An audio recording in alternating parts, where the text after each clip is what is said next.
revise it every 2 years. Okay, so again, that chapter of affordable housing or moderate income housing needed to be revised every 2 years, and it had to be kind of like, let me see the word that I'm looking for. It needed to be for a projection of the next 5 years. Okay, that was changed. That was changed.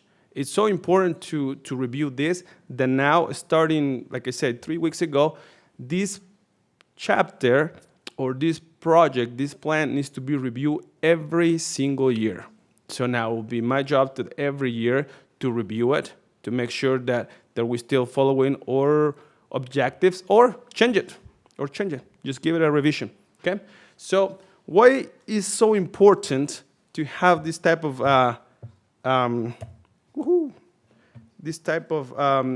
It's clicking and it's. there you go, of moderate income housing chapter? Is because of the growth that we've been experiencing. Look at that. Sometimes the school in red have some good data. Not all the time, but sometimes they do. This data shows that the growth, okay, the annual housing price growth in Utah is being exponential, way higher than the one in California, by a lot, okay? Meaning that, for example, a home in 1991, a home that was worth $125,000, now it's 350 almost, and it will keep going like that. That plus the super fast growth that we're having here, it makes necessary for a jurisdiction to have that type of plan. Let me tell you a little bit about the demographics, what we have right now in Pleasant Grove. Talking about data, it's important for me to talk about data right now. It's kind of like a disclaimer. So we had our decennial census in 2010. So right now we're having our next one in a year. So most of the data on those 9 years that we have, they're from the American Community Survey. And a lot of that data is just predictions seen or based on a trend. So we saw, for example, what was in, obviously after the numbers that we got from 2010, we saw that number. Then based on the survey, we saw what happened in 2012. And based on that growth, we just keep it going like that in a very, very simple formula. So it's not that accurate. However, that's the best we have. It will be interesting to see in 2020 when I actually review this plan and take a look at the numbers, see how close we were. But we got to work with what we have, right? And this is the closest or the most accurate data that we have at this point. So They didn't know that Silicon Slopes was going to happen. That was unpredictable. okay, for sure. So I just want to show you this, and I would like to focus on how it is right now. Approximately 40% of the population of Pleasant Grove are under 19 years old. So in the next 10 years, they will look for a place to live. It's either they stay here or they got to go somewhere else. I think that's a part of something important that we got to take a look into it. Right now, we're not just seeing changes in population. We're seeing changes also in trends. What's going on in regards to housing?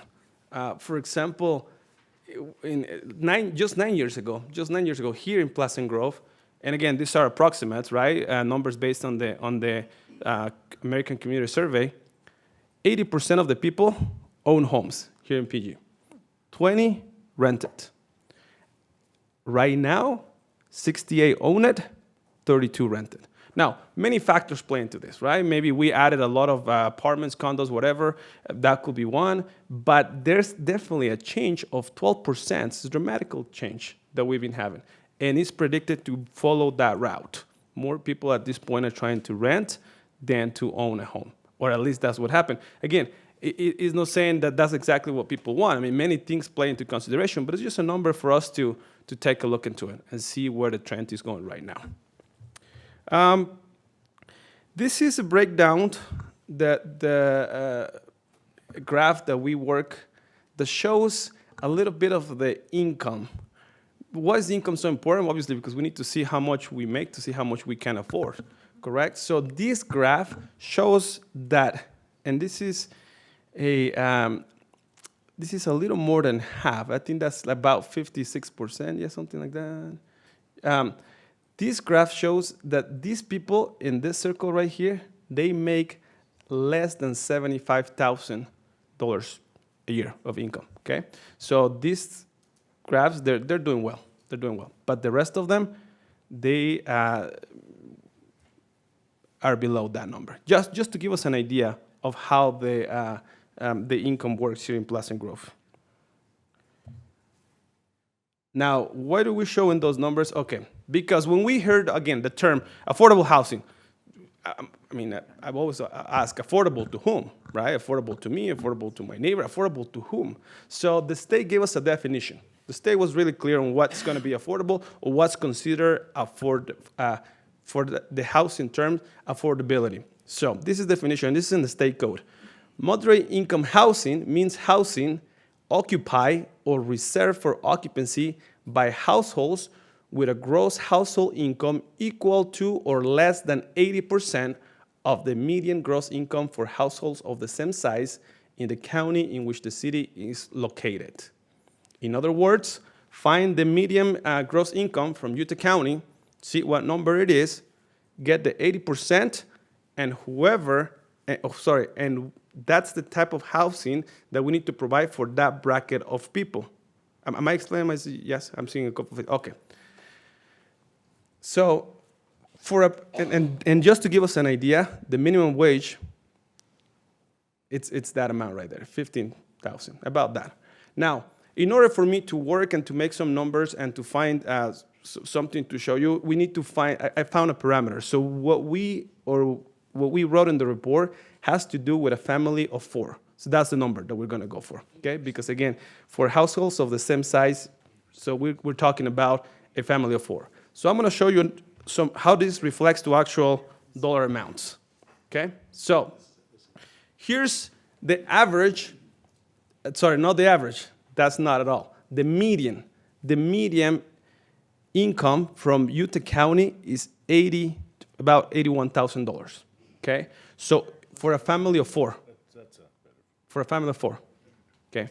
Now, that's super dark, but if we get the 80% of that number, that will give us about 65,000, okay? So then HUD helps us to break that down, and it says someone who makes 50 to 80% of that income, the median income in the county, that's be considered moderate income class. Now, we have different brackets, and we have different incomes here in Pleasant Grove as well. People who make from 24,000 to 40,000, in other words, from 30 to 50%, that's considered low income. And people who make less than the 24,000, they're very low income, okay? Now, why is that number important? Because if someone, just to give you an idea, makes the 80% of the median income housing, this number right there, okay?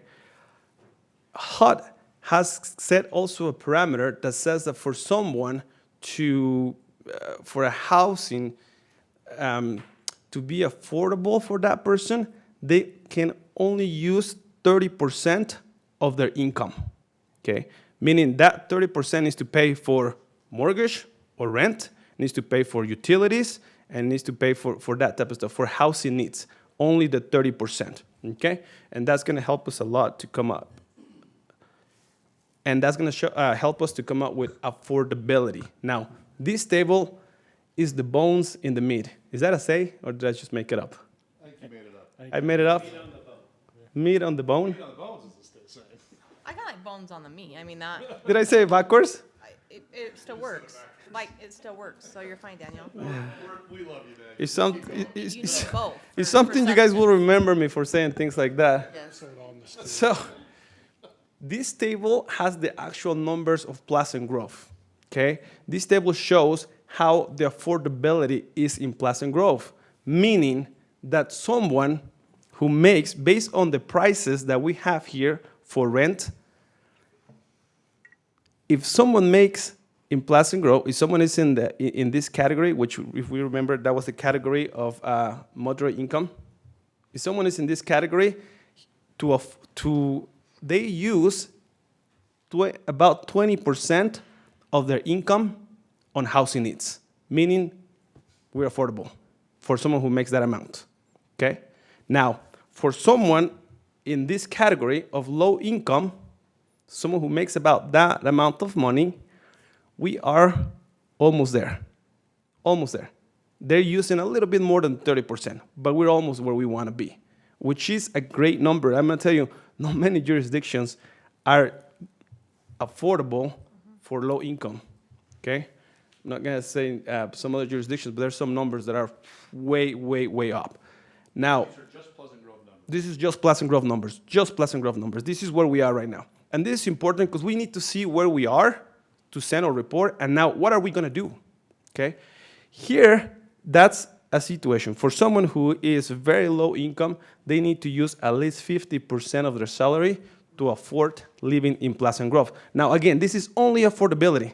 That doesn't mean that they are actually going to find a home, because most of them are already rented out, or that's what's going on, or they already purchased. So, but it's affordable to live here in Pleasant Grove based on those numbers. Now, here's the projection. This is what's going on. We can see that these numbers are actually going to increase.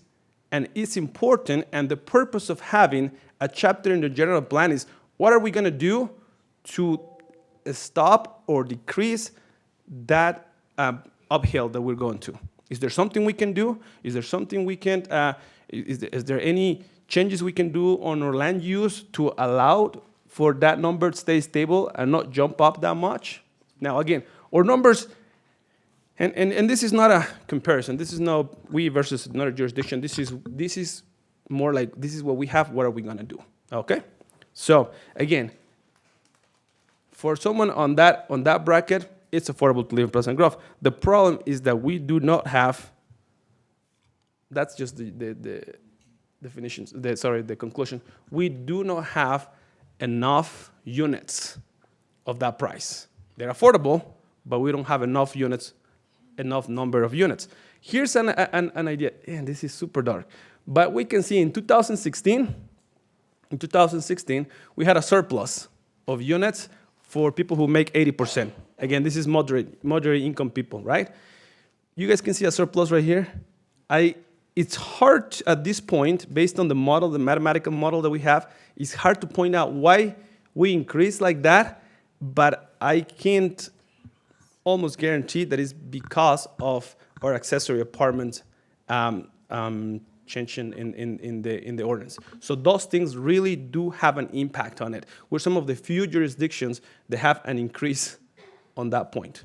And again, it's harder to prove it, and I'm working on it and trying to figure out the math formula to prove that, but that's why. So in that category, we're doing really good because of that. I can tell you guys that definitely Pleasant Grove is looked up as a jurisdiction where accessory apartments work. We are the most friendly jurisdiction for that type of situation, for accessory apartments. People are looking up to us in that regards. Actually, I just had the opportunity to go to the American Planning Association, Utah chapter, to teach about that and how it has worked in Pleasant Grove. Anyway, but we can see that. Now, here's the problem, okay? We have a deficit that keeps increasing for the low-income people and the very low-income people, okay? And the projection, as you guys could see in 20, the projection is that still keeps going down. So we need to do something to cap that deficit, okay? A two-bedroom. Now, I'm gonna tell you something. What I show you right there is just the basics, but we got all the information from these tables right here. So we have lots of numbers to look at it. So something happened? Oh, there you go. So I'm just trying to show you kind of like the conclusions, the results of all the studies that we did. Now, that's what we have, okay? That's what we have. What are we gonna do? What are our, let me fix this out. I'm still,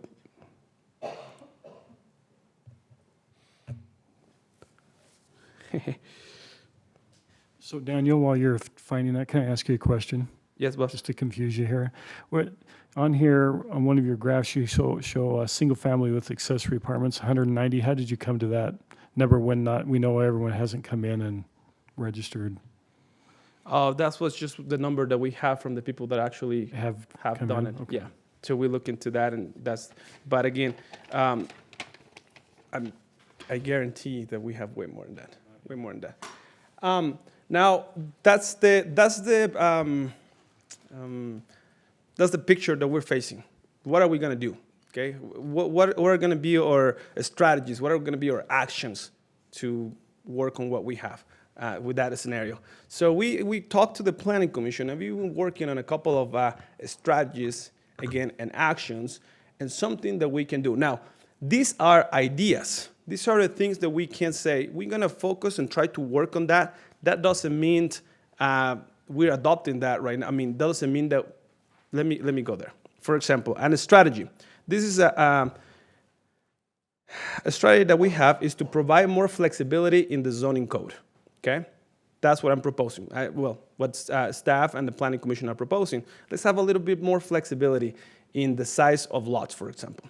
And then we're thinking right here, amend the general plan to allow greater flexibility for lot sizes. Now, I'm not saying at this point, in this area or in this neighborhood, but this is something that we can start looking into it. This is an action that we can start, when we work in the general plan and we invite people from the public, where would you like to see maybe not 8,000 square feet lot, but how about 6,000 square feet lots, okay? I So, like that, Daniel. pardon? I mean, I feel like that's where a lot of the trend is going towards smaller, lot sizes and maintenance, so. So the reason why staff came with that solution is because when you get a lot, that's not a super small lot. You still can put a single family dwelling, and you still get to have your backyard and front yard. Most of the new cities, well, what's the newest city we have here in Utah County? I think it's Vineyard. Vineyard lots for single family, and whenever you guys had a chance, you can drive around. Most of those lots are 5,000 to 6,000 square feet lots, and they look exactly as an 8,000 square feet lot.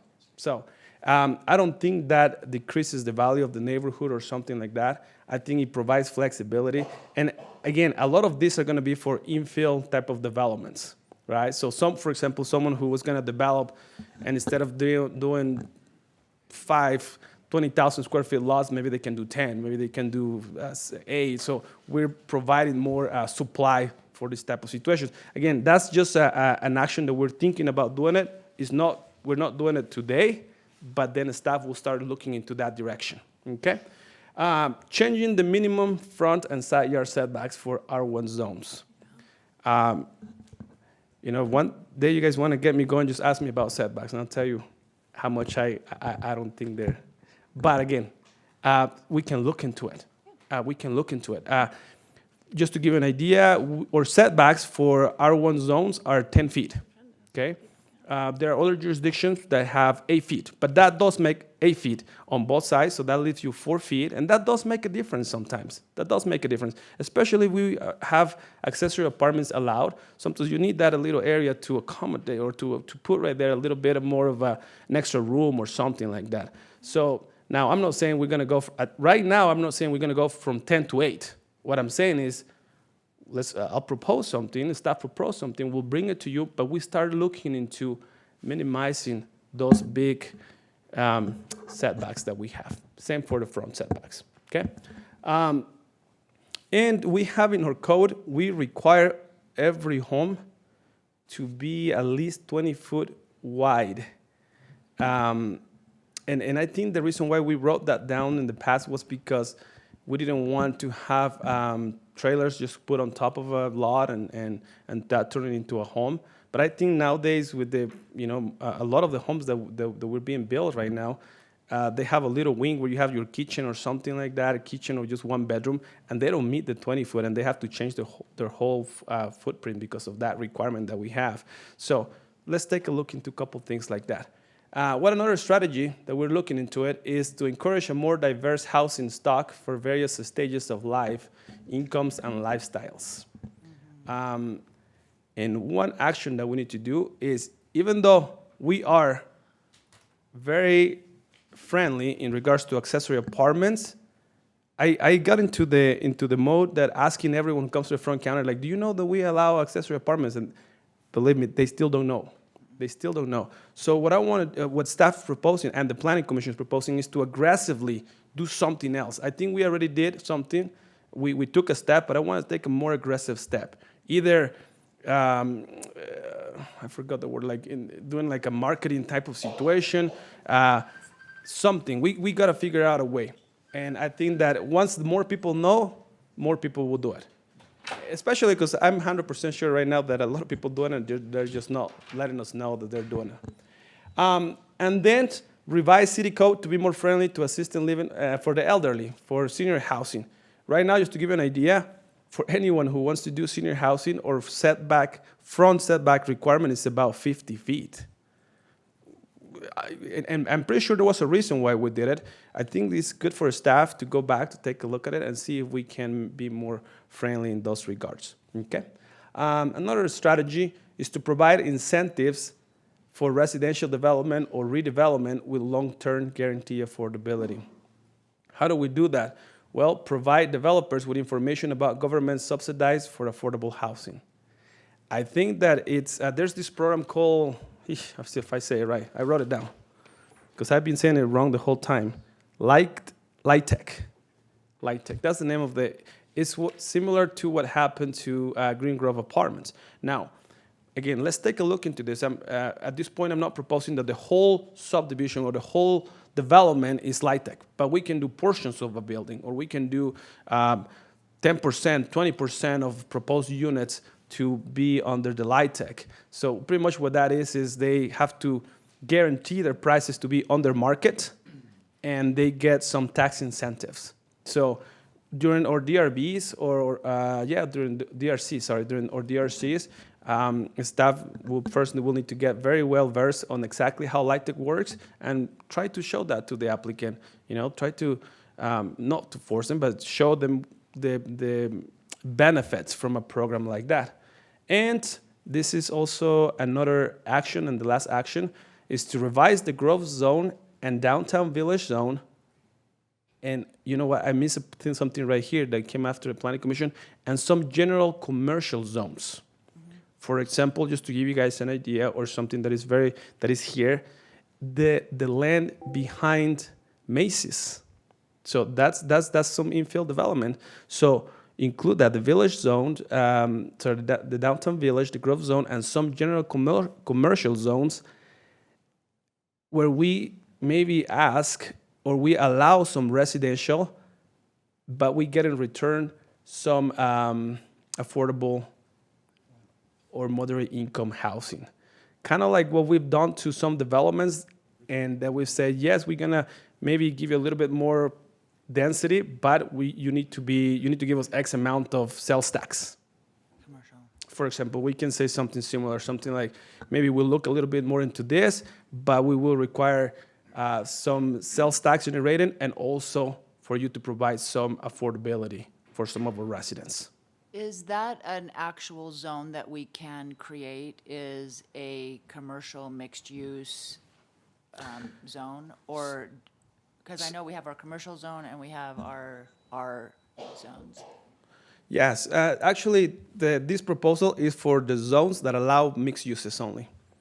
But can we look at some strictly commercial zones? Like, for example, the Smith's large development. I mean, can we actually re-look at those zones and see if there's a mixed-use housing component we can add to them? Yes. Okay. Yes, that's a great a suggestion that for sure we'll put something right there.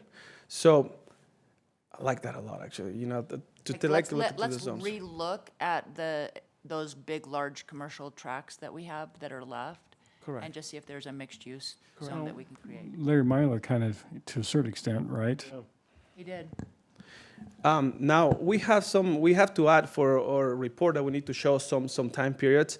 This one actually, I think we can do it in 1 year, and maybe we change some of this.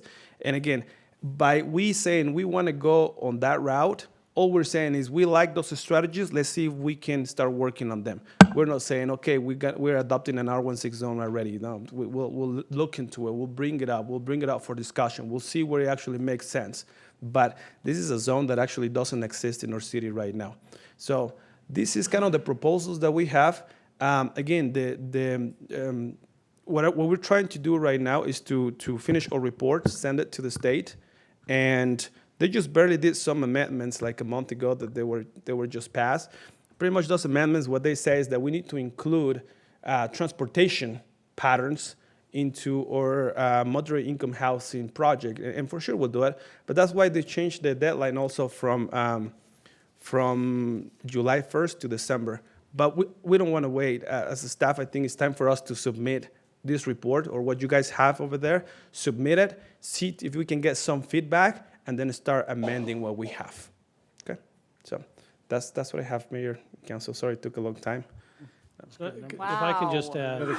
add, this is a huge political issue right now Yes, on the it state is. level, affordable housing, and they're really looking at cities to make sure their plans are updated. So and Daniel's been working on this for months, so. I like your plan, Yeah, Daniel. so we need to get back compliant with the state by getting this turned in, but just with this understanding that developers are coming into cities and they're asking for density generally to accommodate affordable housing, and cities are saying no.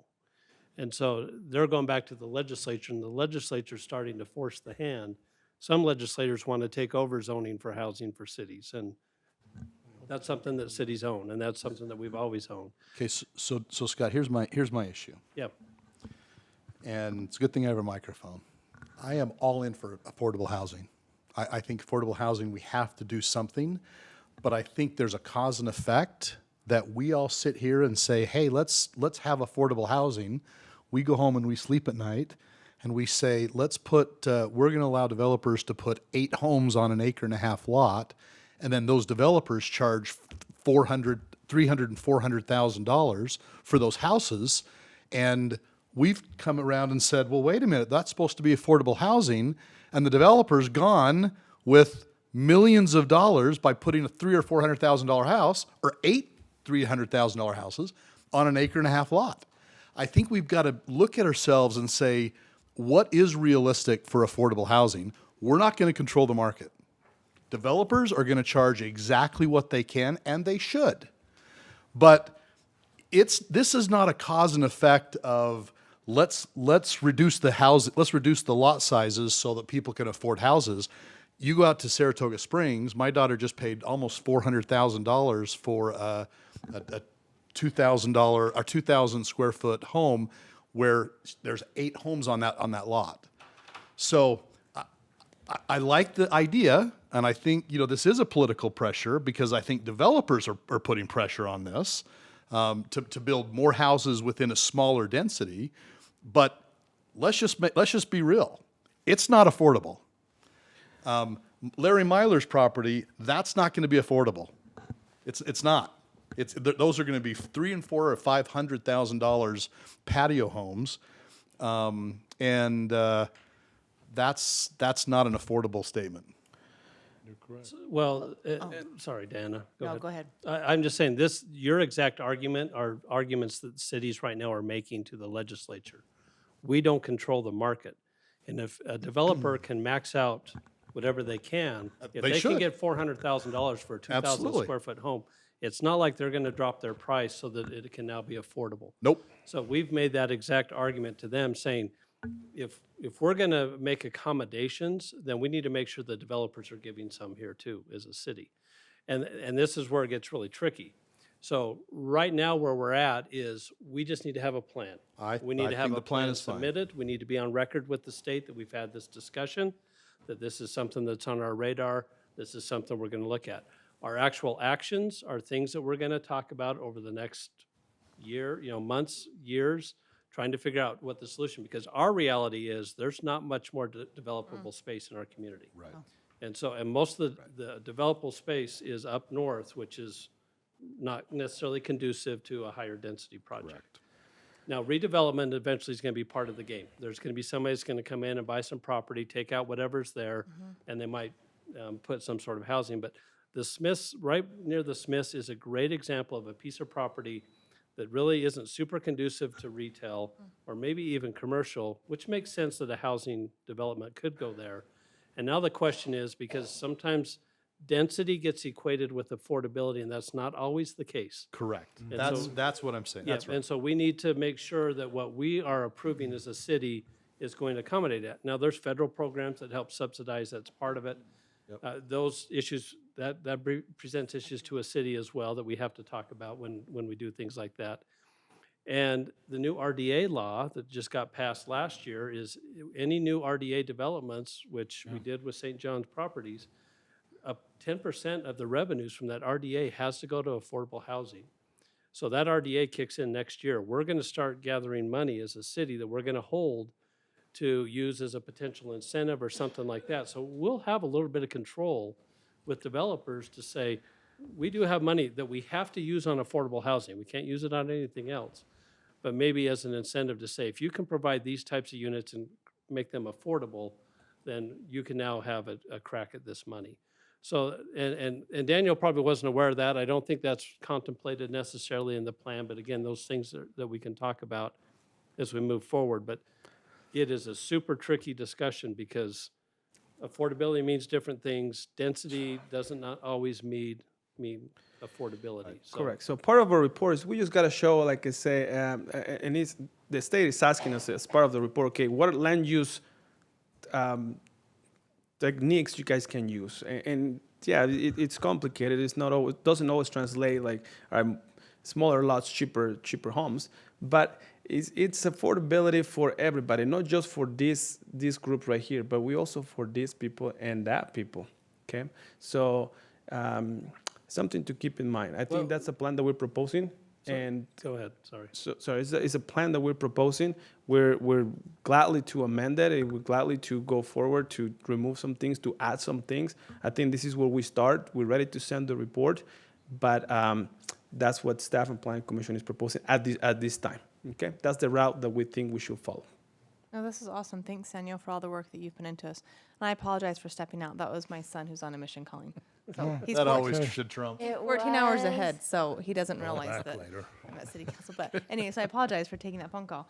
I think in the past 5 years, though, we've done a lot to help with affordable housing by legalizing accessory apartments. The tiny homes, we approved those, and now it's not like they're in abundance, but at least we're open to that idea and allowing that. The senior housing developments we've approved. I mean, I think we've done a lot to offer different options to our residents. I like the idea of, and it's not necessarily in favor of the developer, but the trend, especially with millennials, is smaller lot sizes. They don't want to, even if it's affordable, they don't want a big lot. They don't want to maintain a yard. They don't want a big footprint for a home. And so I think that's the trend as well. Not necessarily to say that we're favoring developers, but they want a smaller footprint. They just don't want to maintain that. And so that's something to consider as well. But I think that we've made a lot of progress towards affordable housing and more options in our community. So if there's other things we can do, I'm willing to be open to that, but I'm glad with where we've come. Well, Daniel, and I think, Oh, go ahead. I think we've checkmarked a lot of those boxes. I think the state legislature, right, came down and said, 20, 23? They gave us a list of how many items, right? Do you meet these certain, I just remember talking to Senator Andrade, and he said there's like 20 items, right, or something. And I think we as a city have done a really good job. I'm sad that they push somewhat of this false narrative up there saying this is going to fix it, right? And just what Todd said, it doesn't. It is in the hands of the developers and what they're going to push for money. And I think that's why I brought up the accessory apartments before, is because 190 is not what we have in the city, right? He times that probably by 5 or 6 or more, which you see a lot of homes being built now, and they're building mother-in-law apartments or apartments in their babies, right? That's just the way it's going because they know 20% of them, I think. that Yeah. either their kids can't afford it out there and their mom and dad are going to fix it somehow, or vice versa. And so you just see these different trends moving forward, and hopefully that will take care of some of the issues. So Okay, and just to add to all of this, and like everybody said, I love the diversity. I love the list that they mentioned, and you add the proposed McKay Christensen, where you've got these one-bedroom studio apartments as well. I just love the diversity. So when a developer comes, I want them to understand that we are open to this conversation, and that we are interested in diversity, because I think all of our kids want something different. And anyway, I love what you've done. That is a lot of work. Yeah, that's a lot of And I'm work. very, very grateful. I love making decisions on data. Well, and let me show that to illustrate what Sid's saying. In 2013, 35%, 36%, 36.4, thing doesn't work. But you see that trend has gone down Yep. compared to 2017. So some of the things that we have done has helped the affordable housing in our community. And it's been painful, Well, because there's been a lot of people that just want us to be, you know, single-family homes. and that's it. single-family homes on a quarter acre with a horse. By the way, you can't have a horse on a quarter acre, just so you know. But just like Scott said, we've been looked up to, because when I was talking on the phone with the guy from HUD, it's like that's amazing. That's you guys being able to. Most of the numbers you guys can see go up. We, at least in one category, our numbers go down. And again, not I would say few small jurisdictions, small number do that. So we've been doing something. But we definitely need to submit this report, a report that we haven't submitted in a long time. So we submit, and then what? What's the next step? So we're submitting, then we start, we review it yearly. And So do we have to be approved by the state, or is there anything that comes back to us? No? no, We just submit And then you look at it annually to see how you're doing, analyze the. stats and things like that. Okay, See if there are any other additional changes you want to make to your plan. okay. correct. So it's not like they come back and say, you need to be here or here? No, Okay. no, Give we us a don't have pretty little requirements, plaque that specific says requirements. Well, congratulations. just every year, we'll just bring a Snapchat or where we are and see if it's working or goes, is that Shot. a Snapchat? I like sorry. Snapchat though. But if we start doing I a like Snapchat, can we do Hey, something? I'll really bring the Snapchat picture, that's. Okay. Good. Wait, one more thing. Go back to your benchmark list with the timeframes of, okay. So I honestly would love to just start looking at our large commercial tracks. Because if we have some of those that are not moving, so if we need to look at them and repurpose them and rezone them, I would love to look at that. I'll add that part to it, for sure. We'll be more specific on it. Okay, anything else for Daniel? Thanks, Daniel. It was great. My pleasure. Well, Presentation. just one thing to make sure, moving forward on this particular, so we're going to do a public hearing. Right. We're not taking action today.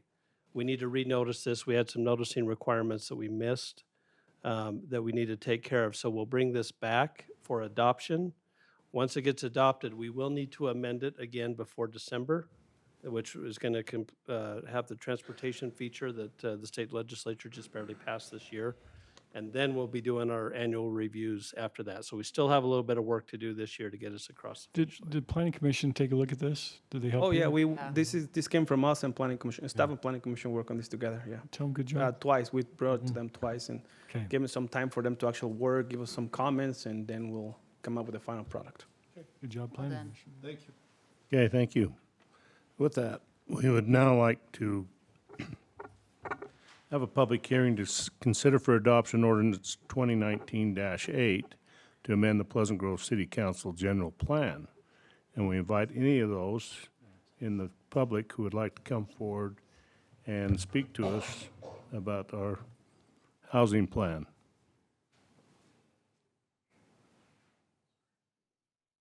I don't see a great rush for the podium, so we will now declare our public hearing closed.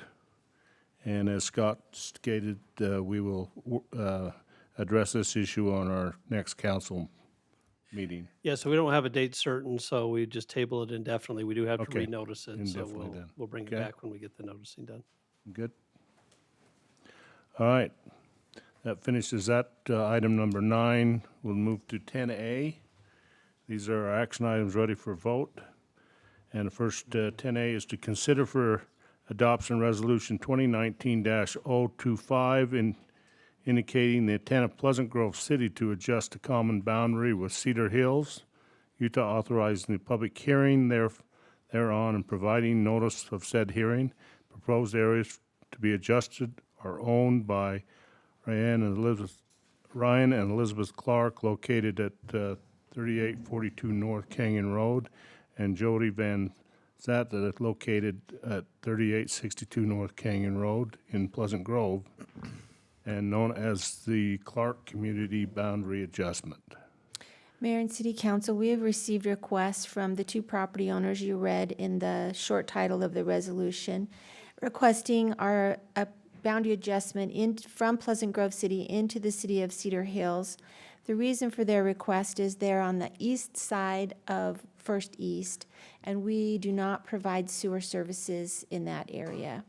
And so Cedar Hills is able to provide those services. They've asked for the boundary adjustment request. Cedar Hills is simultaneously processing this. As far as we've been able to tell so far, they meet the requirements for requesting the boundary change, and we need to establish a public hearing for July 16th to finalize and adopt the final ordinance, which would actually make the boundary adjustment change. Any other questions for Tina? If not, I would ask for a motion for this resolution. All right, I'll make a motion that we adopt Resolution 2019-025, indicating the intent of Pleasant Grove City to adjust the common boundary with Cedar Hills, Utah, authorizing a public hearing whereon and providing notice of said hearing. The proposed areas to be adjusted are owned by Ryan and Elizabeth Clark, located at 3842 North Canyon Road, and Jody Van Zant, located at 3862 North Canyon Road, Pleasant Grove, Utah, known as the Clark Common Boundary Adjustment. And would you just Second. add to your motion the public hearing to be held on July 16th, 2019? And please add what she just said. And I'll second that, and we'll miss him. How's that? Okay, we have a motion by Councilmember Anderson, seconded by Councilmember Jensen. This is a roll call vote. We'll start with Councilmember Anderson, Yes. Councilmember Jensen, Yes. Councilmember Lamone, Yes. Councilmember Walker, Yes. Councilmember Williams. Yes. Thanks, you unanimously passed, and we look forward to that annexation. And I bet It's- they're looking forward to their sewer, It's getting close up there. That we Jen, have how- only one house that's a linchpin, right? so. Yeah. Wait, say that again, Eric? We're getting, with our little snake up there, right? There's only like one house, I think, is the Well, I linchpin. think on the east side of First East, is that what you're talking Yeah. about? Because the west side's still, Yeah. we have uneven boundaries over there, but I Just- think on the east side, it's getting cleaned up. Yeah. There's actually still like 6 or 7 homes above that one here, right on the Cedar Hills border, by Cedar Hills Drive. Yeah. Still on that side. Okay, we'll now go to action item number 10B, to consider for approval request for Matt Ewan Clearwater Distilling, authorizing the mayor to sign local consent for issuance of distillery manufacturing license and a local consent for a package agency permit. Mayor and General Counsel. Council, if you remember this particular business, we discussed them coming out in on 700 South, and we made some ordinance amendments in our land use code regarding distillery operations and tasting rooms, if that jogs your memory. They are now ready to apply for their state license for those activities. The state DABC requires that they get local consent from the municipality prior to getting their state license issued. That's what these two items are. The first local consent is for actually manufacturing and distilling liquor, and the second one is for packaging. And the business license clerk has informed me that, as far as she can tell, they qualify for these local consents. And I believe the city council's already indicated their willingness to entertain these in making those amendments to the zoning ordinance. Just for your information, the next city council meeting, it's anticipated that there will be some additional licenses granted or requested by these individuals. They will be the local licenses at that time. These are just part of the paperwork they need for the state license, and then they still have to come back and get the various business licenses from Pleasant Grove City. Also, we anticipate a change to the zoning ordinance, the business license ordinance, with regard to those uses. Currently, we do not have specific alcohol licenses for manufacturing or packaging, and so we're going to add those into the business license ordinance at the same time that we're going to be requesting the issuance of their business licenses. Does that make sense? Okay. Any other questions? If not, I ask for a motion. I for make the this, motion. For this permit and also for the license. I make the motion that we approve a request for Matt How you say that? How you saying the? Eclair? O'Clair. Is that Euclid. Euclair? O'Clair. Clearwater Distilling authorizing the mayor to sign a local consent for issuance of a distillery manufacturing license and local consent for package agency permit. I'll second. Okay, we have a motion by Council Member Lamone and a second by Council Member Williams. All those in favor, say aye. Aye. Any opposed? Thank you, the motion passes. Thank you. Easy. Now move on to action item 10C, to consider for a request for James Hancock to extend final plat approval for Savage View Plat A to July 31, 2019, to complete the construction of the infrastructure property located at approximately 2150 North, 100 East in the Big Springs neighborhood. Turn it over to Director. Mayor, Council, you may remember back January 15th, James Hancock came before you and asked for an extension for the Savage View Plat A development to be extended to the May 1st deadline. They've run into a few roadblocks on getting that completed. Not much has been done in that time, other than they have been able to get some title issues worked out with regards to liens that were on the properties, which have been the major hangup of getting this completed. They have requested an additional 3 months or until July 31st, essentially as an extension to get this completed. And they are moving forward now. All the liens have been taken care of. We've received notice of that as far as everything being taken care of and being able to close out this project now.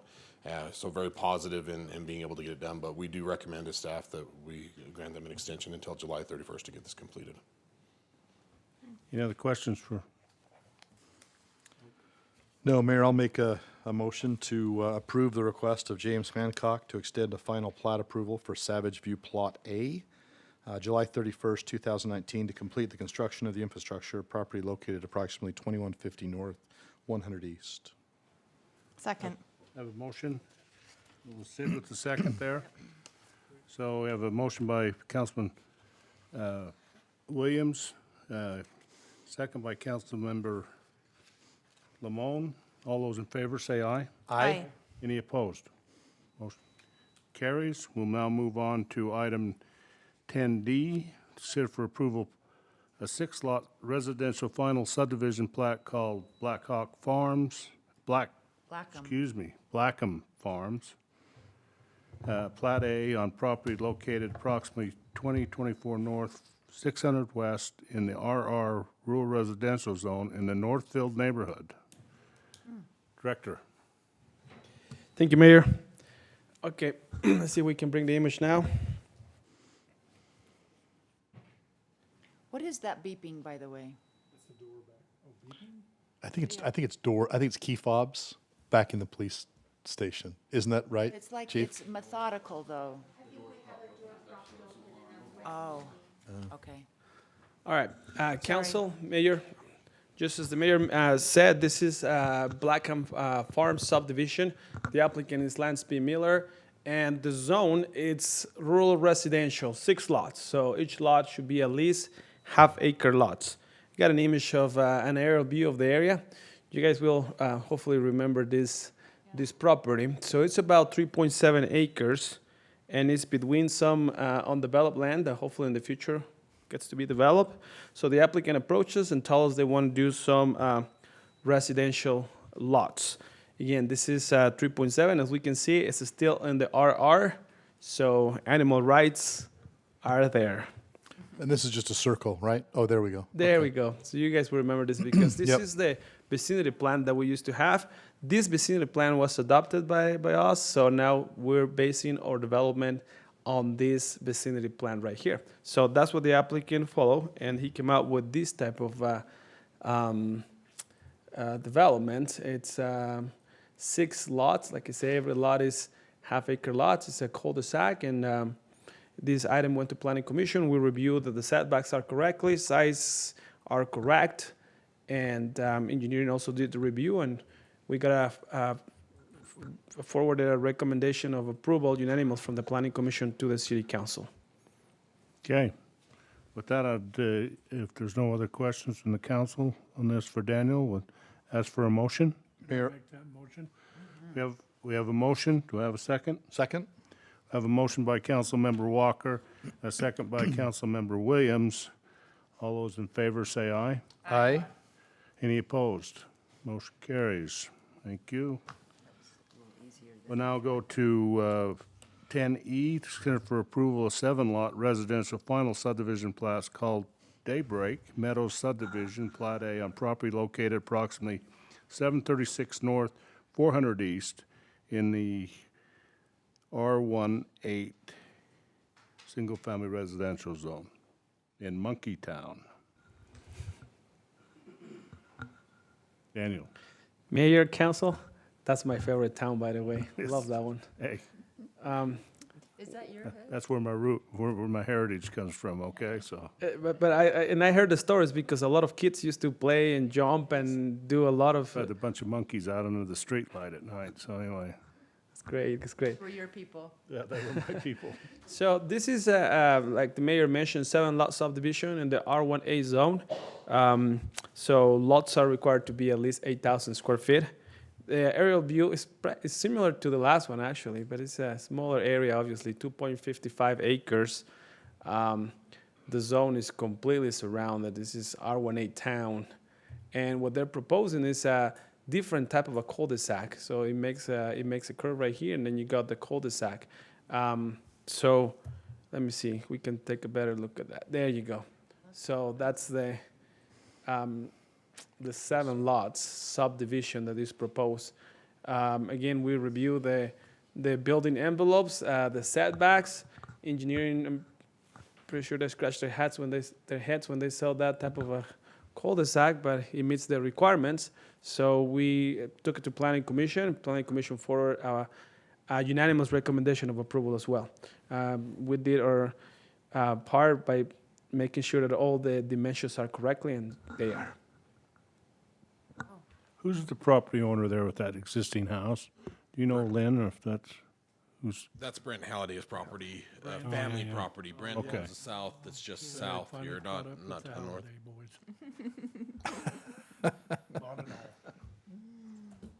Can I, Daniel, I needed to say one yeah, thing on the engineering side of things, and you'll notice this is a little bit awkward here. You may be asking, why does that cul-de-sac not complete in a full round? As we were looking at the development of this property, this existing house here, there wasn't enough to get this lot to split. And the radius, the curb and gutter is our standard radius. It's the fire radius that we need there. But there will only be curb and gutter installed across this side of that, as this is the front of this house comes to this road here on 400 East. This is a backyard, and they intended to put up a fence here. So there's actually a planned ADA ramp here at the end of that, and a new ADA ramp here, rather than continuing a sidewalk all the way around the cul-de-sac. And so that's something that we just needed to mention so that you're aware of. That we approve this with a limited, the right-of-way is not our typical radius here just because of that reason. And it's our recommendation that we approve it this way. We don't feel like we need to have that go all the way around that cul-de-sac in order to service what we need, so. Good. okay. Any other questions for Daniel? Nope. If not, I'd like to ask for a motion. Mayor, I make a motion for approval of a 7-lot residential final subdivision plat called Daybreak Meadows Subdivision Plat A on property located approximately 736 North, 400 East in the R18 single-family residential zone, Monkey Town neighborhood. Second.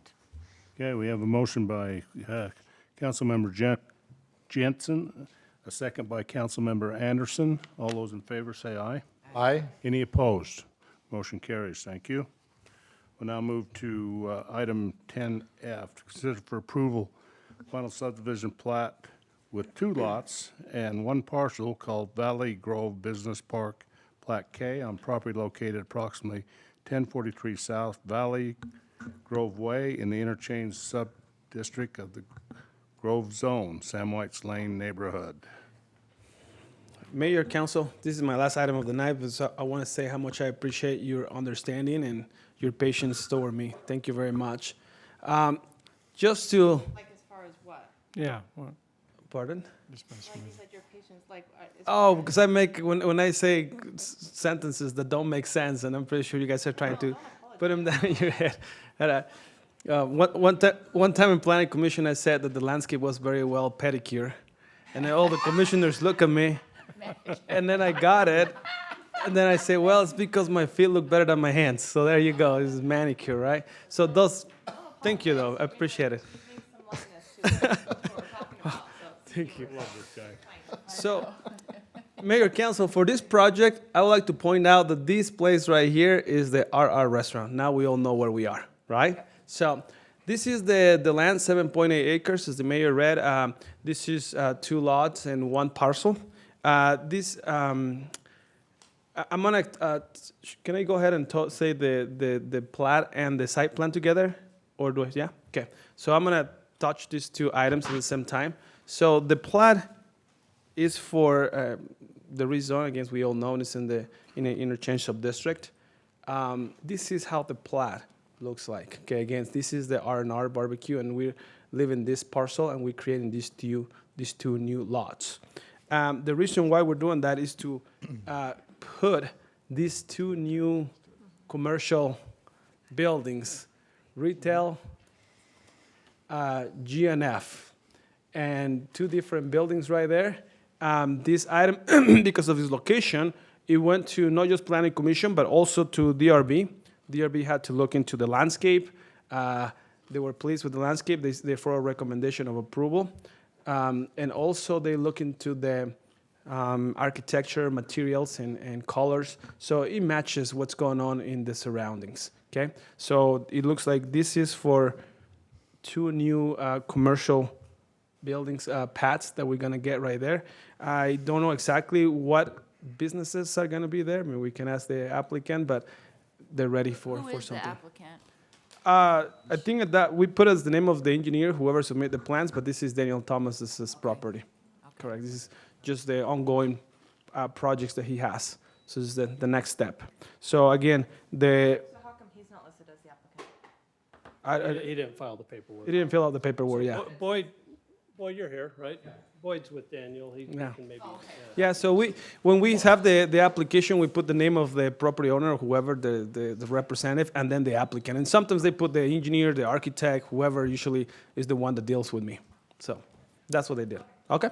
So again, 2 lot subdivision, 1 parcel, and the intent for that is to have two retail pads right there. This item went to Planning Commission, both items. Both received a unanimous recommendation of approval as well. Okay, and same from DRB. Any other questions for Daniel? No, but do I make these motions It will be separate separate motions. motions? Separate motions. But he explained both of them now. Yes, Okay, good? all right. Any So- questions?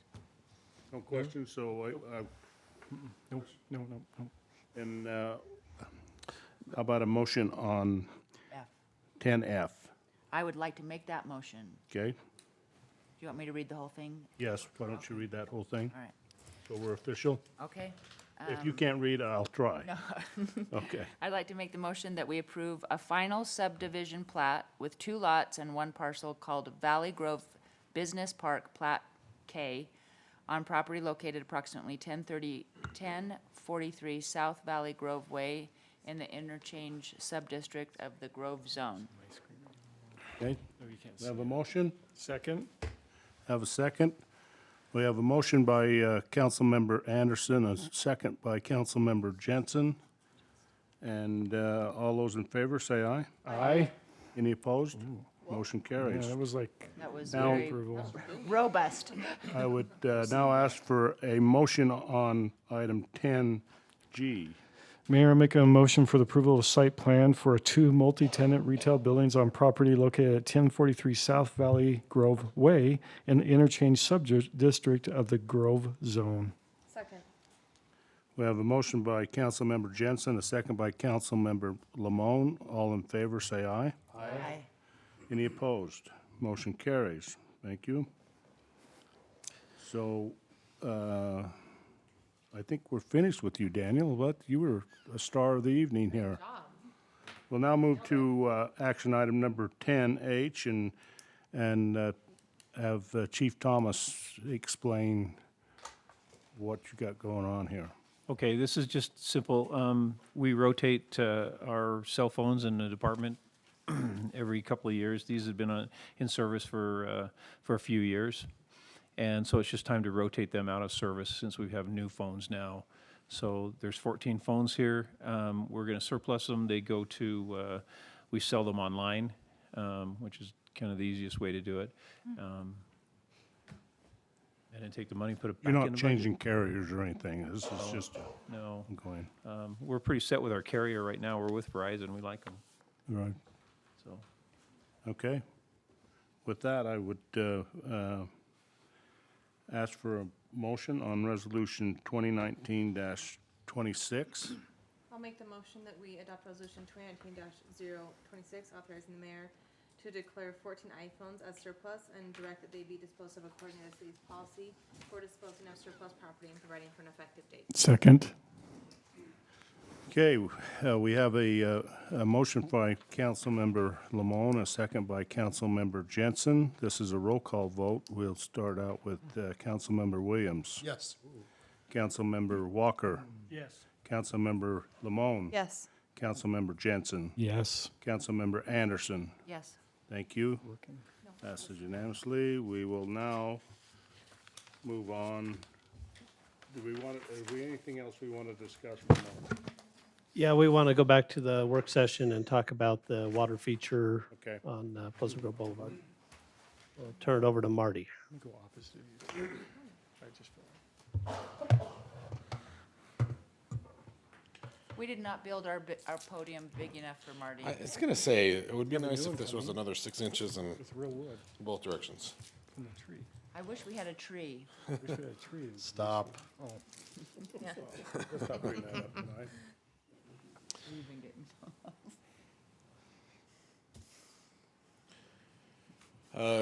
This discussion is coming about due to some widening of Pleasant Grove Boulevard that you're all aware of. The south side of Pleasant Grove Boulevard, we approved that agreement with UDOT, I believe on the last agenda.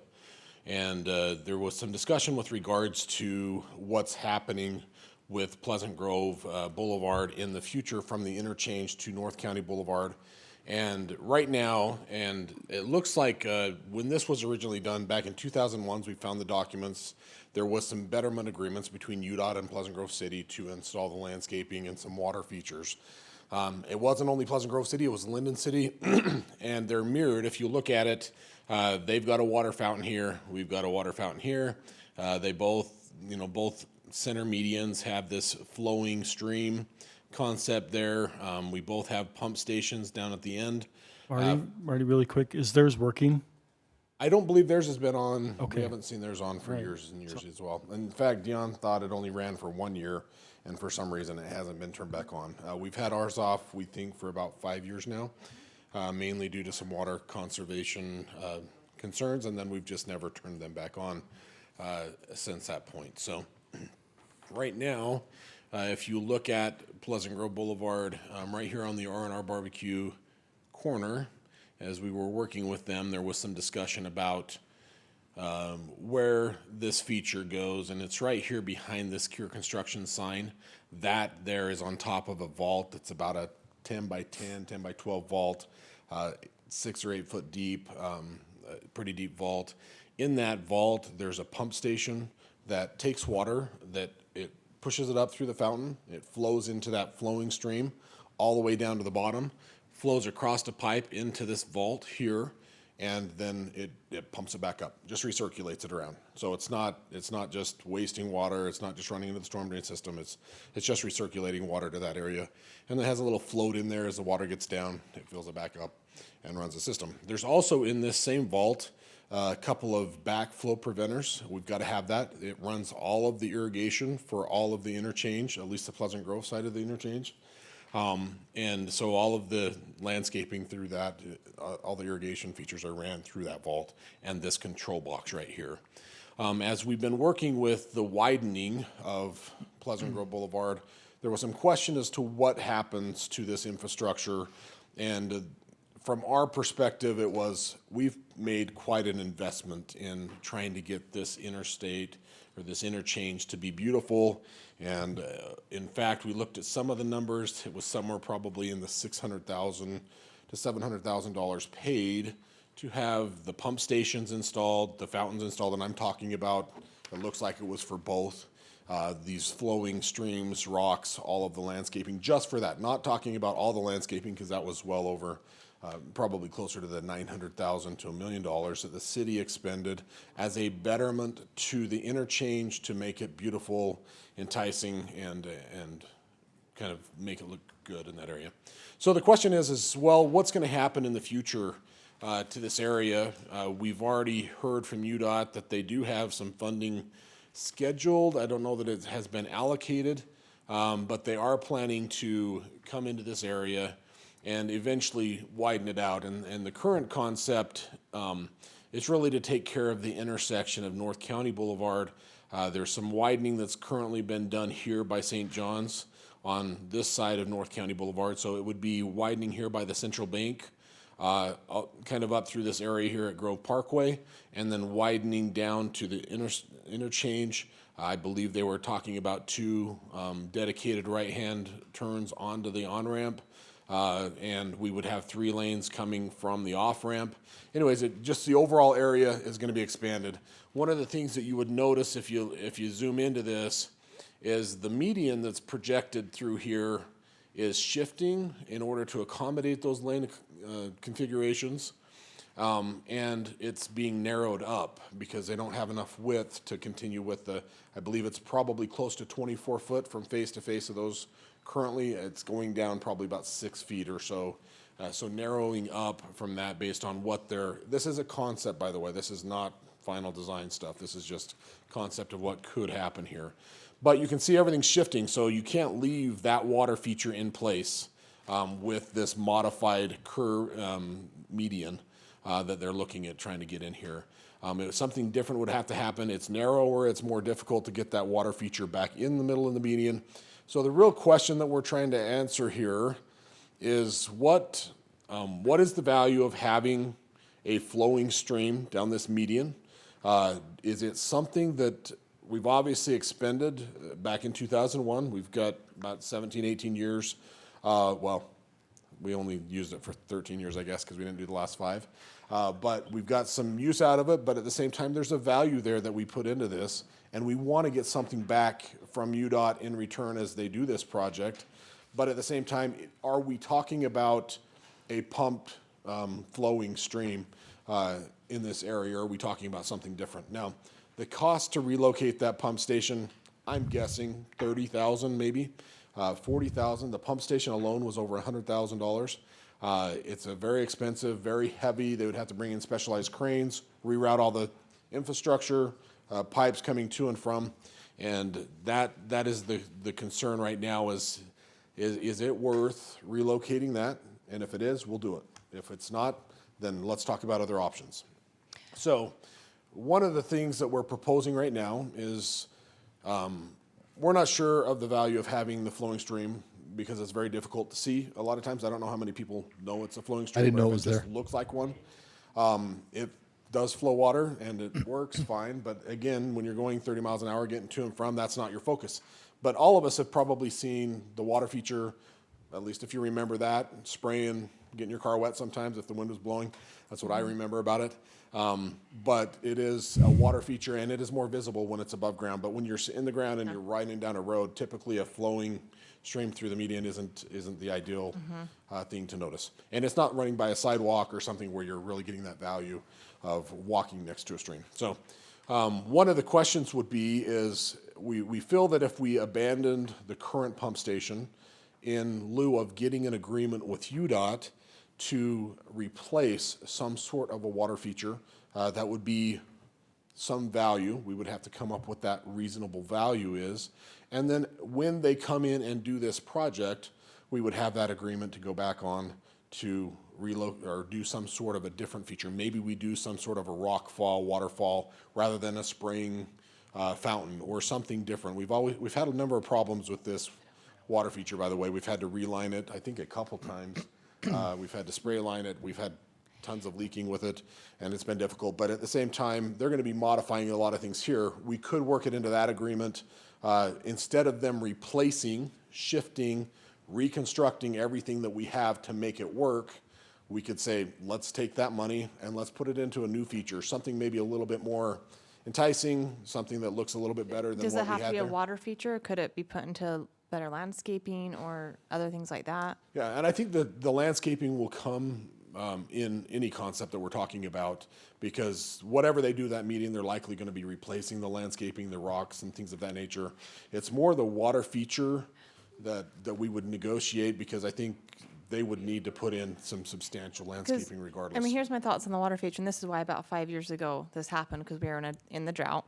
And it's hard for us to tell residents, we're enforcing, we're gonna fine, you can water every other day, and then we're running, even though it's recycled water, and I understand that, residents don't, and it's a perception that we're telling them that they're restricted on water, but we have a pump going 24/7. Even though it's recycled, and I understand that, but it's the PR and the perceived, and then so that's why we stopped. Great point. And then we put signs out that said water off to conserve, because we wanted to show the residents that if we're gonna lead by example, then we probably shouldn't be running the water 24/7. Even though it was recycled, resident didn't know that. And so, and it's hard to get the word out to 38,000 residents that the water's recycled. But even then, so I'm in favor of no water feature, because I just think there's other options, and it's when we're in a drought, and we should be, leading out on that. So if there's other options, I'd be interested in that. But I just don't think that we need the water feature, and I think it's a public perception thing. So I don't know what the other options are, but I'd rather see the money spent elsewhere in that area. But that's why it came about, Todd and I know you weren't on the council, but that's why it came about a few years ago, and we didn't, because we were getting some complaints about why the water feature down by, I think it was Walgreens, was running in a drought, and it's a valid question. Again, it's recycled water, but it just looks bad on the city's part but we just don't know from year to year if we're gonna be on a drought or not, so it's hard to say, and then to spend all this money, and then the next year it's a drought, and we wanna do the PR thing, and then, so I think we're back to, maybe Linden did the same thing, I don't know. So, if there's other options, I'd like to hear what those are, I mean, not this time, maybe, see if there's other options or other places we can put the money, I'd be interested in learning more about that. It is a perception, I agree, Sid, that there is that perception that we're wasting. The truth of the matter is we're not, We're but not. it's the perception that you need to consider, because it is a perception that you're wasting. That's I really truly didn't not know what that there happens. was a water feature. And I'd be interested. The stream. I'd be interested to find out how many people really think or Okay. know that there is a stream there. Well, Maybe I'm just I don't focused think we on. need to know. Let's just say, okay, let's just come to a consensus. We don't need it anymore. I'm with you. Okay, good deal. That's what I wanted. Hey, Councilman Jensen, how do you feel? I like the water feature. If we're gonna have it there, use it. Well, wait, are we, Wait, so wait. there's two things. There's the stream, No, the stream's gone. okay? Okay, this is what we're only talking Yeah, about. let's talk about the stream first and make a decision on the stream. Get rid of the stream and keep the other water features. Okay. Okay, I'm no on both. I'm knowing both too. No stream.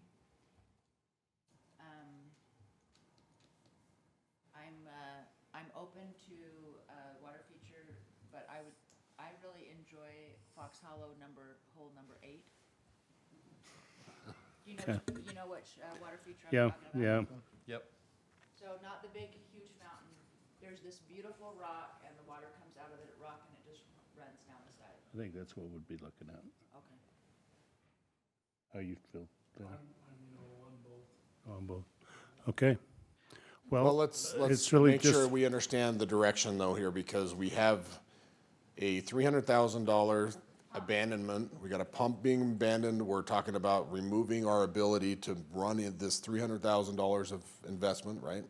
So are you directing us to go and try to negotiate with UDOT of some other betterments that you're looking for? Or you just want us to say, forget it, whatever you guys do, take it all out, put something back, and we're gonna be good? Can I make a suggestion? So Thank you, tonight, Scott. tonight, we can now say we don't need the stream.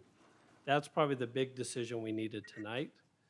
Now we can start talking, and maybe we need to bring this back in a work session about if we're gonna do away with the water feature, okay, not the stream, but the feature, what that looks like. Is that gonna, maybe it could be a monument sign, welcome to Pleasant Yeah. Grove, or something like Oh, that. that idea. Up there that could be a replacement. But what we're saying is we want to get some value in return from the state, because we did spend money on that, and we just don't want to have them both go away. And we Was don't that have any- 300,000 ours or part us in the state? No, it was ours. All ours. We paid for it. It was a betterment to the project, and so it was a cost we expended. So we all right with going along with the way Scott did it? There's just, tonight, let's talk about that, and then we'll talk about the, Yeah, I mean, if there's some options of what we can use in place, then Yeah, I think there's gonna be a landscape option. There may be a water feature option. I'm not sure about their signage. signage in UDOT right of way. We don't own any of that right of way. Okay. And it's all UDOT right of way, but I think as far as maybe coming up with a value that we can agree on, that they would be willing to pay for some value that we then can take and negotiate something on that. And maybe something doesn't need to go there, it can go somewhere else. Exactly. But I don't want us to walk away from that value. yeah. So, but that's a discussion we can start having with them. Okay. But for tonight, we just need to know whether we need to relocate that vault, and we're not gonna relocate it if we're saying no to the stream. So no stream, No stream. for sure. I think that was a consensus, no stream from the council. Thanks, Scott. Okay, we good with that? Yep. Okay. Stream's gone. The Pleasant Grove River. Okay. Thanks, Marty. Okay, let's quickly go through our directors.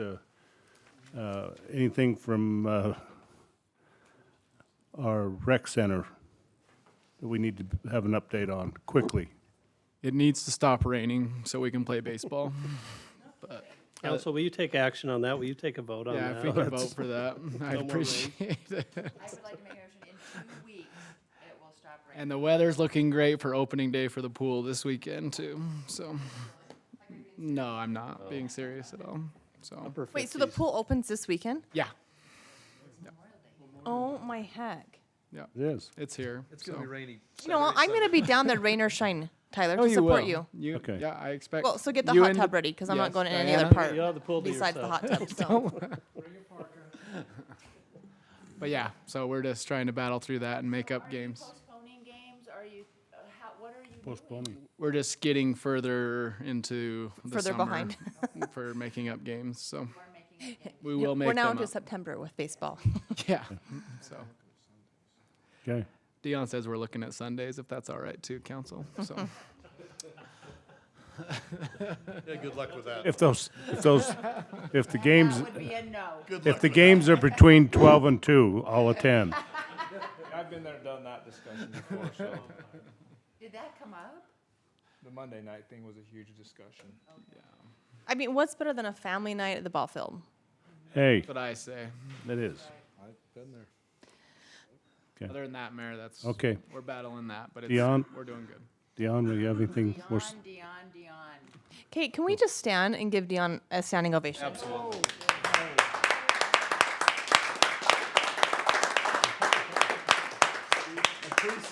And I know he loves that. And please extend that thanks to all your staff. Yeah, that's for you and your staff. And Public Works, Fire, everybody that came out. Everybody. I mean, That was probably one of the best days that we had as far as skilled labor. we could just point people in a direction and they went. And we got a ton of work done that day, so it was awesome. Thank you, everybody that come out and helped. So, little, not necessarily bad news, but we have delayed the surface to June 3rd.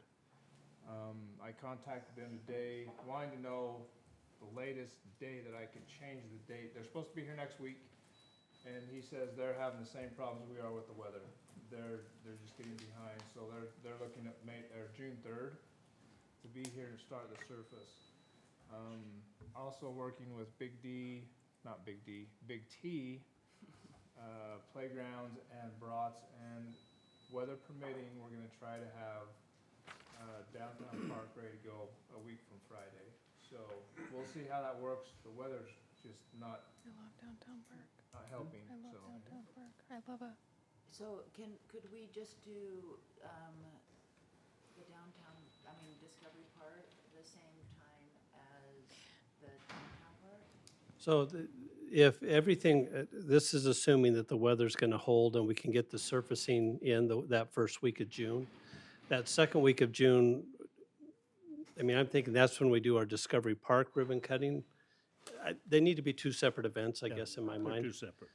Because gotta we be do done have on two separate site. locations, and Discovery Park's going to be huge. We're going to get a big crowd there, I think. when Our that- problem is getting the word out.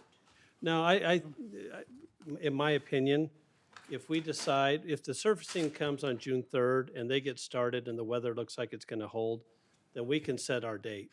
And we'll have 10 days then to get the word. The word will spread very quickly on the ribbon cutting for Discovery Park, but And then downtown park, we're doing the ribbon cutting at 11 a.m. after the fireman's breakfast, and so that will be in the booklet, so that will help get the word out for that too. I think we'll have once the surfacing's done and the park's pretty much complete, I think we're gonna have issues trying to keep people out. off. Yeah. It's fenced, but Discovery or downtown? Discovery, because it's got to cure a little bit, that surface. So I'm not too worried about advertising that. And again, once they get started, June 3rd, 4th, and it's looking like they have a plan. And if it's going to be done by the next week, by June 10th, that Monday, then I'm thinking maybe that Wednesday night or whatever, or Tuesday night, we do our ribbon cutting on that. And then that Saturday will be the ribbon cutting on downtown. Okay. Now downtown, as soon as it's ready to go, we're gonna let people play on it. So it will be kind of a soft opening, and then the official ribbon cutting will be that Saturday, June 15th. Okay, wait, But- so give me a tentative here. If everything goes perfect for the Discovery Park, you're thinking I'm thinking that Wednesday, of Strawberry Days, no, the week before, the week before? So it'd be Wednesday, the 12th. Wednesday, the 12th. But it'd be, I know we're in an open Not during public meeting. business- Not during business hours. No, I'm thinking 6 o'clock or 6:30 or, whatever. It'll be in the evening. Dion will be there. But that, again, it just, It's tentative. yeah, I don't want people to start putting that in there, and then we get rain that whole week, that first week in June, and then we're pushing it back another week, so. Speaking of rain, how are we at with the trail system? I was gonna bring that up too. So he's got about a mile in already. And so he's here with like a trailer, right? He's here with a couple pieces of machinery. Okay, They're up because working. I had a resident contact me, and they said there's kind of a trailer hidden in the bushes, and it has a Colorado plate, and I'm like, that's probably the trail builder. Okay. Okay. So they're fighting the same things we are with the weather. It gets too wet, but they're Oh, my actually doing pretty well for as wet as it's been. But they're up on the upper trail, which is pretty level. When they drop down the slope, it's gonna be a little more technical, and the weather will slow them down a little bit, so. But they're moving, looking good. Have we been able to keep people off the trails? Yeah, that's one thing that's really amazed me. You have one or two rogue people out there, but. For the most part, people are staying off with them so wet. Yeah, it's amazing Okay, how good. well they do, so. Well, it is pouring rain. Well, some people love that. They want to get all muddy but because it ruins them. They're pretty respectful. Good. So I've That's been awesome. impressed with them, so. Hey, Hey. downtown park. I love Looking it. great. It's looking really good. I love it. Yep. Anyway, progress. Yep. Hey, let's just be thankful Dion's still alive at this Yeah. point, okay? Well, for now. Yeah, for now. Yeah, we're not done with these No, he's projects not done so. yet. We got to We'll come up get the with, parks open, and then we'll let him What else rest. is he gonna do now? Well, what we need to do next spring, come up with 3 more big projects for them, Yeah. Well, pickleball courts, we all got to run at the that. same time. I think about retiring. We'll keep him busy. There's a reason why we made that 2 positions. Anything else, Dion? No, that's it. Just thank you again. It's been, Yeah, it's that's been it. a good experience. Yeah, it has. You know, I Been just have great. to say, what Christie said, so working next to somebody that you have never met in your life, and by the time it's over, you're hugging them, you know exactly where they live, you know, you are just best friends. And there was a woman that she just was coming every day, and I said, how come? And she said, because every day I'm meeting somebody new that I just never had an opportunity, that I would never have met. I loved it. It was so fun. Oh, It was awesome. Okay. Chief Roberts. I don't have anything. Who still needs a fob for this building? I'll go over and get my car. believe they came I'll in come today, over tomorrow, so, We'll get some program for you. okay. Chief Thomas. Only 2 things. Whoops. I already said them once before, but we'll just remind you. So the 15th of June, Fireman's Breakfast that morning. It's a Saturday. Then the next Saturday on the 22nd, we've got the 5Ks in the morning, and then we'll do the parade. And then after the parade, then all of the firefighters, full and part-time, and their families, and our retired guys, and our city council and city administrator are welcome to come over for a barbecue in the station. Just a nice way to kind of hit the middle of the day and move on. It Yep. was a very nice day. Thank you. While we play in the park. Okay, thank you, Chief. Daniel, do you have anything else for us tonight? Yes, Mayor. So I didn't have time to finish the rap sheet, but I updated it 2 weeks ago. Hopefully you guys see it. I uploaded and I sent you guys an email with it, I think. So what I was thinking is that, like, how you just barely did that commercial site plan, GNF. I don't want to say it backward, but GNF. So what I'm going to do is right there in the rap sheet, that's what I will update what business is coming into it. Usually the people do tell me when they're doing the TI, the tenant improvement. So at that time, that's when I'm gonna upload it into the rap sheet. Okay, so you guys will know what businesses are coming into the town. And Iceberg, we had the DRB, and I talked to them for like 30 minutes. I know what Taki Taki is. What is it? So they laughed because I told them I thought it was sushi, but no, it's actually the business is owned by the dad of the guy who plays football. Yeah, that's why it's called Taki Taki. Yeah, so it's gonna be Mobera's competition. Now they're only gonna do Iceberg at this point, and Taki Taki hopefully in a period of 2 years. That's what they said. But it's the dad of the football player, and they're gonna do a barbecue. Yeah, he got drafted, Cleveland Browns. Sione Taki Taki. Taki. So that's why. I realized that it was actually. Yeah, like that. it's the dad of the guy, and so it's barbecue. It's but at this Like point they're it's only a gonna do Hawaiian barbecue. Yeah. At this point, they're only gonna do Iceberg, and they're gonna leave it open. And I asked him, is it sure Taki Taki is gonna happen? And say, well, if it doesn't happen in a year and a half, we'll think about changing. But at this point, it might. But is Taki Taki, is the family owning Iceberg, are they the franchise? No, this is not gonna be a franchise. This is gonna be the only Iceberg, restaurant that they own. Really? Yeah. And yeah, it was. They explained that to us. It's not gonna be franchise. There's actually a new ice cream place just to the west of that, kind of next to Jimmy John's. They sell BYU Creamery ice cream and Is it Sweetopia? Sweetopia. yeah, it's very nice. Yeah. We've got cupcakes and cookies and It's in the rap sheet. There's Yeah. Sweetopia. Yeah, It's very nice. Wonderful. Marty, you got any more? Just 380 East construction starts tomorrow with the water line. They'll get done with that in about a month and then jump down to 300 East. The sewer line for the pipe bursting bids, it's out for bid right now. So in a couple weeks, we should be getting bids back and getting that awarded towards the end of June and constructed. Battle Creek will start around the 1st of July. As soon as they can, hopefully the snow will stop up there and we can actually get up there. But right now they're anticipating right after the 4th is when they'll start construction on that. There's a couple other things.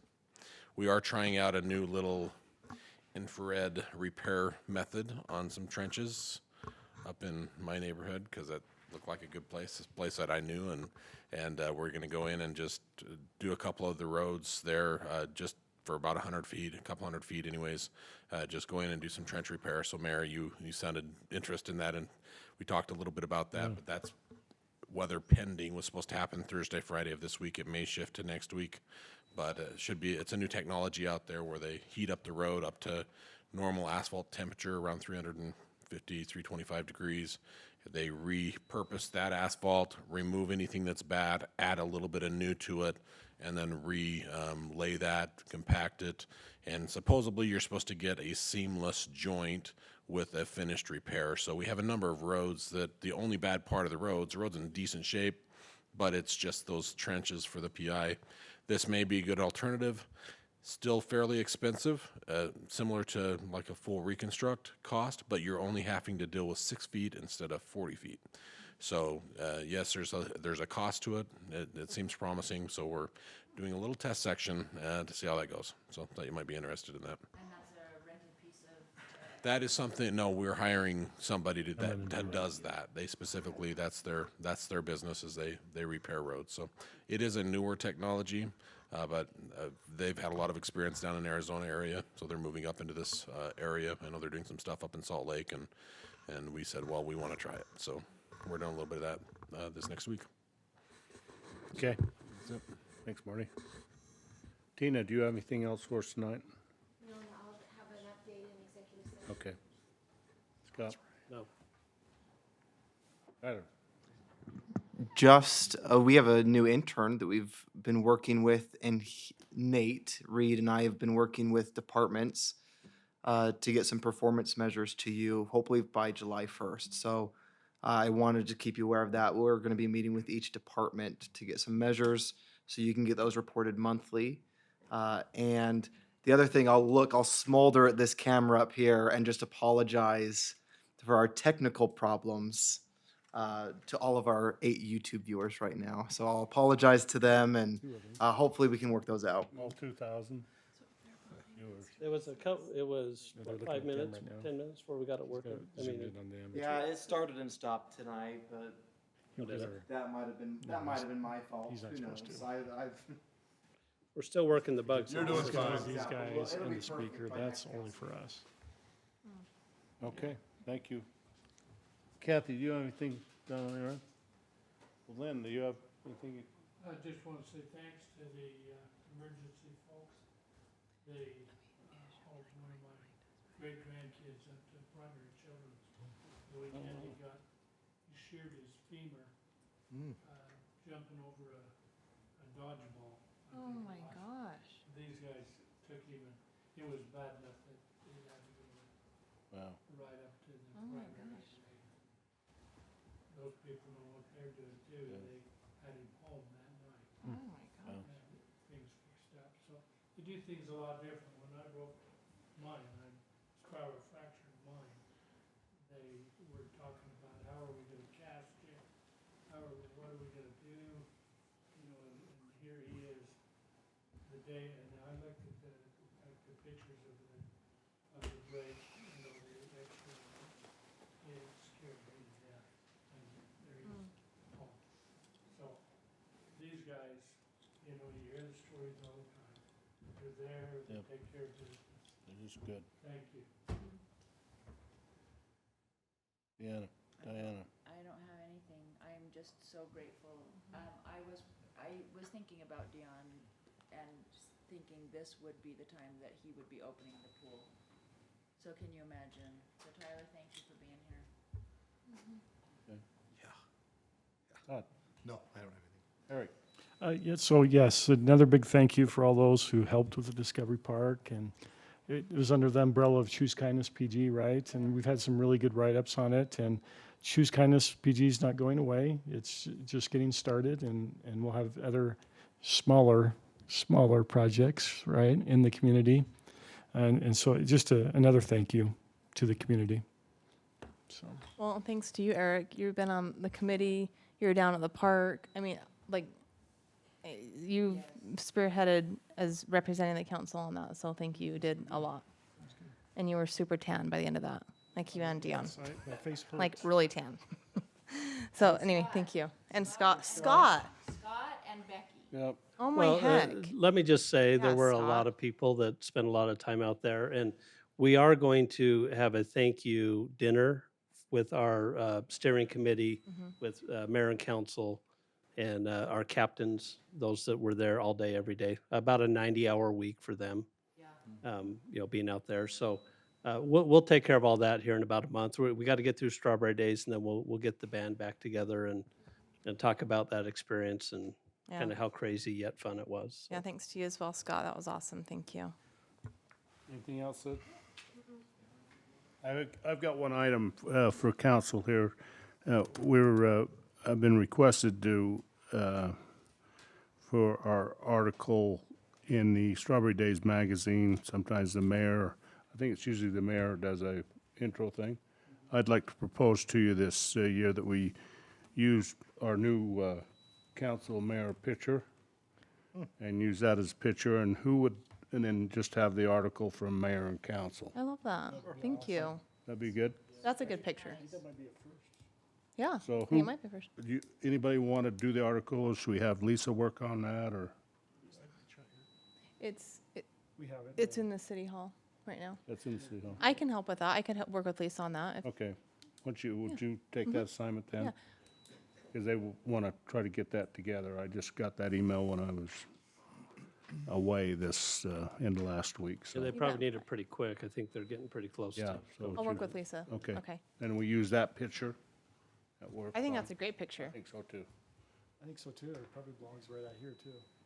Yeah, there you go. Eric's probably got one in his bedroom. With a candle burning on each end. I've got the strawberry. I've got the strawberry up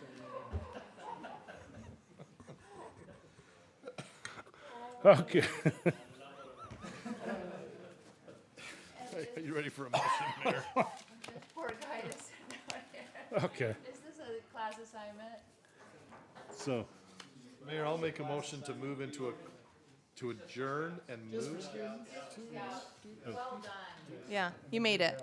You made it. Is there something we can sign for you?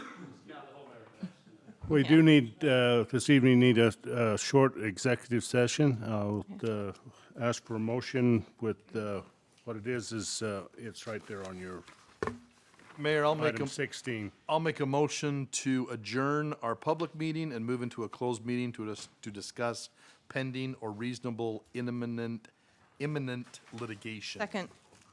We have a motion, we have a second. All in favor, say aye. Aye.